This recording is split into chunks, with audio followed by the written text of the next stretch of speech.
noise. What is musical sound? And we will see noise. Musical sound. The sound that produces a pleasant sensation on the ear is called a musical sound. जो sound हमारे कानों को अच्छा लगता है सुनने के लिए उसे हम म्यूज़िकल साउंड बोलते हैं. It is a continuous and uniform sound produce bye regular and periodic vibration. हम वायलिन ले सकते हैं, सितार ले सकते हैं, हमें जो भी गाना अच्छा लगता है, जो भी म्यूज़िकल इंस्ट्रूमेंट आवाज़ बनाता है, बांसुरी भी हो सकता है. ये कैसा होना, ये म्यूज़िकल साउंड की कैरेक्टरिस्टिक्स क्या है कि ये कैसा होना चाहिए, कंटिन्यूस होता है, यूनिफॉर्म होता है और ये रेगुलर एंड पीरियोडिक वाइब्रेशन जब प्रोड्यूस करता है तो एक म्यूज़िकल साउंड जनरेट होता है. So this is musical sound. यानी म्यूज़िकल साउंड यानी इन शॉर्ट ये है कि it is a pleasant sensation. हमारे कानों को जो साउंड अच्छा लगता है उसे हम म्यूज़िकल साउंड बोलते हैं. नॉइस. म्यूज़िकल साउंड यानी क्या हो गया, जो हमारे कानों को अच्छा लगता है. जो हमारे कानों को बिल्कुल अच्छा नहीं लगता उस साउंड को हम क्या बोलेंगे, नॉइस. तो साउंड दैट प्रोड्यूस हार्श और जैरिंग इफेक्ट और डिस्प्लीजिंग इफेक्ट ऑन द ईयर. कानों को जो डिस्प्लीजिंग इफेक्ट क्रिएट करता है उसे हम नॉइज़ बोलते हैं. In other words noise means unwanted sound. जो साउंड अच्छा नहीं है, अनवांटेड है, उसे हम नॉइज़ बोलते हैं. So sound that produce a harsh और jarring effect on the or displeasing effect on the ear is called noise. Characteristics of musical sound देखते हैं. तो इसके 3 कैरेक्टरिस्टिक्स होते हैं म्यूज़िकल साउंड के. फर्स्ट होता है लाउडनेस, कितना लाउडली वो होता है या इंटेंसिटी. सेकंड होता है पिच एंड थर्ड जो होता है दैट इज़ टिम्बर और क्वालिटी. तो फर्स्ट जो कैरेक्टरिस्टिक्स है दैट इज़ लाउडनेस और intensity. Loudness of the sound is a subjective perception. इसका कोई स्केल नहीं है, ये सब्जेक्टिव परसेप्शन है. It is the characteristics of a musical sound by which a loud sound can be distinguish from a faint sound even though the two have the same pitch. अब 2 same instrument हमने लिए, दोनों को एक साथ हमने sound किया. एक थोड़ा सा लाउड कर रहा है और दूसरा लो कर रहा है, पर दोनों का पिच सेम होने के बाद भी हम बोल सकते हैं कि एक बहुत ज़्यादा इंटेंस है और दूसरा लो इंटेंस है.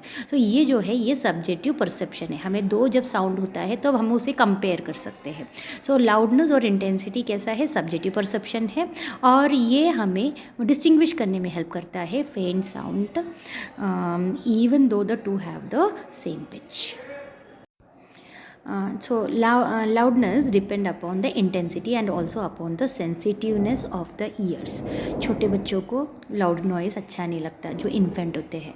फिर मिडिल एज ओके है एंड फिर से जो बुज़ुर्ग होते हैं उनको भी लाउडनेस सेंसिटिवनेस यानी कान की सेंसिटिवनेस पे ये लाउडनेस डिपेंड होता है. तो अभी इसकी डेफिनेशन हम देख लेते हैं. The amount of sound energy crossing per unit area in 1 second. इसमें सारे जो टर्म्स हमने यूज़ किए वो वेरी इंपॉर्टेंट है, एग्जाम में सारे टर्म्स एज इट इज़ लिखेंगे. तो फर्स्ट है the amount of sound energy. जो अमाउंट ऑफ साउंड एनर्जी है वो क्रॉस कर रहा है एक पर यूनिट एरिया. एक हमने एरिया लिया है उसमें से वो क्रॉस कर रहा है और वो कितने मिनट के लिए, 1 सेकेंड के लिए जब वो क्रॉस होता है तो इस जो चीज़ है जो क्रॉस कर रहा है उसे हम बोलेंगे intensity of the sound. So once again the definition says the amount of sound energy crossing per unit area in 1 second is known as intensity of the sound. Now loudness and intensity are related to each other by the relation. Let us denote S by loudness और intensity को हम I से, capital I से denote कर रहे हैं. तो S जो है वो directly proportional to log of I होता है to the base E, where S represents sensation of loudness and I the intensity of the sound. Let us see loudness और इंटेंसिटी किस किस पैरामीटर्स पे डिपेंड है. तो पहला जो पैरामीटर है वो एम्पलीट्यूड. लाउडनेस जो है वो directly proportional to square of the amplitude of the sounding body. तो लाउडनेस हमने ऐसे डिनोट किया है, is directly proportional to a square. अब amplitude of the sound produce by men is large and hence loud sound is produce. तुमने आदमी लोगों का साउंड सुना है तो वो लाउड होता है. ठीक है, लाउड क्यों होता है, बिकॉज उनकी जो एम्पलीट्यूड है वो ज़्यादा होता है. उसी टाइम तुम एम्पलीट्यूड ऑफ लेडीज़ या चिल्ड्रन की जब आवाज़ सुनते वो डिफरेंट होता है. उनकी एम्पलीट्यूड कैसे होती है, कम होती है एंड जो साउंड सुनने आता है that is feeble sound is produce. Loudness अब जो लाउडनेस है उसे मेजर करने का एक यूनिट भी होता है, दैट इज़ डेसिबल। बेल होता है एक बहुत बड़ा यूनिट होता है, हमारे कानों को 1/10 ऑफ द बेल ही सुनाई आता है, इसलिए हम उसको हमने डेसिबल से हमने यूनिट को डिनोट किया है। एंड दिस एम्पलीट्यूड, अब एम्पलीट्यूड के लिए लाउडनेस किस पे डिपेंड है, is directly proportional to square of the amplitude of the sounding body. Now loudness और इंटेंसिटी डिपेंड अपॉन जो second parameter, that is surface area.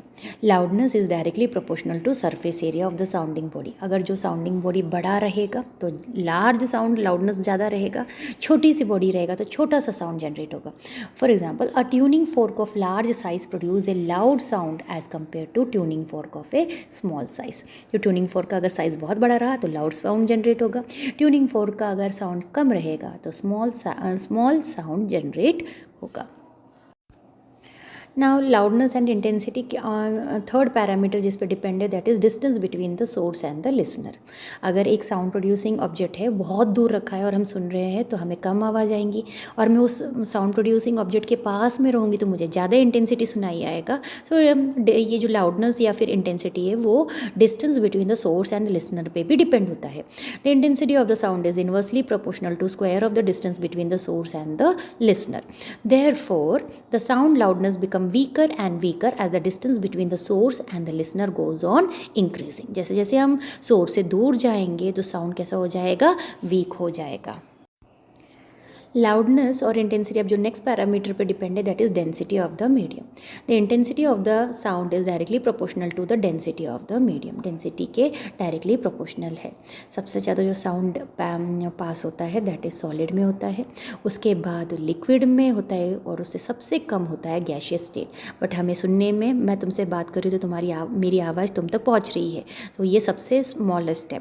और जो हाईएस्ट रहेगा, मोर डेंस रहेगा तो मोर। फॉर एग्जाम्पल, अगर बिल्डिंग की एक जगह पे कोई कील ठोक रहा है तो उसकी जो आवाज़ है बिल्डिंग के दूसरे एंड से हम सुन सकते हैं। So density of the medium, the intensity of the sound जो है वो directly proportional to the density of the medium. जो लाउडनेस और या फिर इंटेंसिटी जो है वो मोशन ऑफ एयर पे भी डिपेंड होता है। हवा जिस डायरेक्शन में जा रहा है उस डायरेक्शन में वो आगे चला जाता है, और अगर हवा का जो डायरेक्शन है वो उल्टा रहेगा तो वो ब्लॉक हो जाएगा। So loudness increases in the direction of flow of the air. ना जो सेकेंड पैरामीटर था लाउडनेस और इंटेंसिटी के बाद जो आता है, that is the pitch. A sound which has a well defined frequency is called as tone. Pitch is a again subjective sensation perceived when a tone of a given frequency is sounded. तो एक well defined जो frequency उसे हम tone बोलेंगे। फिर से जो pitch है ये भी सब्जेक्टिव सेंसेशन है, and when a tone of given frequency जब हम उसको बजाते तो हमें पिच सुनाई आता है। It is a sensation that depend upon the frequency of the notes. Frequency of the notes यानी होता है स, रे, ग, म। If the frequency of the sound is high, its pitch is also high and the sound is said to be shrill. अब ये इस कैटेगरी में किस में आता है, voice of children and ladies जो है वो श्रिल है because of the higher pitch.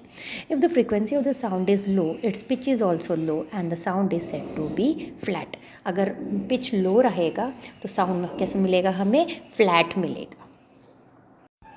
Loudness और इंटेंसिटी जो नेक्स्ट पैरामीटर पे डिपेंड है, दैट इज टिम्बर और quality of the sound. It is a characteristics of the musical sound that enable us to distinguish between two sound of the same pitch and loudness produce from two different sources. हमारे पास दो guitar है, दोनों में से आवाज़ है, एक गिटार का आवाज़ अच्छा रहेगा, दूसरे का थोड़ा सा कम रहेगा, तो हम उसमें से बोल सकते हैं कि इसमें से अच्छी क्वालिटी की आवाज़ आ रही है और दूसरे में से उतना बराबर नहीं आ रहा है। सो ये जो पैरामीटर है इसे हम बोलते हैं टिम्बर या फिर quality. The quality of the sound depends upon number of harmonics along with the fundamental, that is overtone. अब timbre और quality is another subjective sensation. It is the quality of the sound that correspond to the quality of the waveform produced by a source. एक source जो waveform generate कर रहा है उसको हम बोलते हैं quality. तो now we will see sound intensity level और limit of a human audibility. हमारे कानों को जो सुनाई देता है वो हम देखने वाले। तो lowest intensity of the sound which the human ear can detect, हमारे कान जो सुन सकते हैं वो जो intensity that is 1 × 10⁻⁻12 watt per metre square and is known as threshold of hearing. हमें सुनाई थ्रेशोल्ड ऑफ हियरिंग से सुनाई देता है, या फिर इसे ही हम बोलते हैं 0 dB। 0 dB यानी 1 × 10⁻12 वैट पर मीटर स्क्वायर। तो scale of measuring intensity is decibel. मैंने बोला था बेल बहुत बड़ी क्वांटिटी होती है, तो हम 1/10 ही सुनाई देते हैं, इसलिए हम डेसिबल यूनिट यूज़ करते हैं हमारी सुनाई देने के लिए।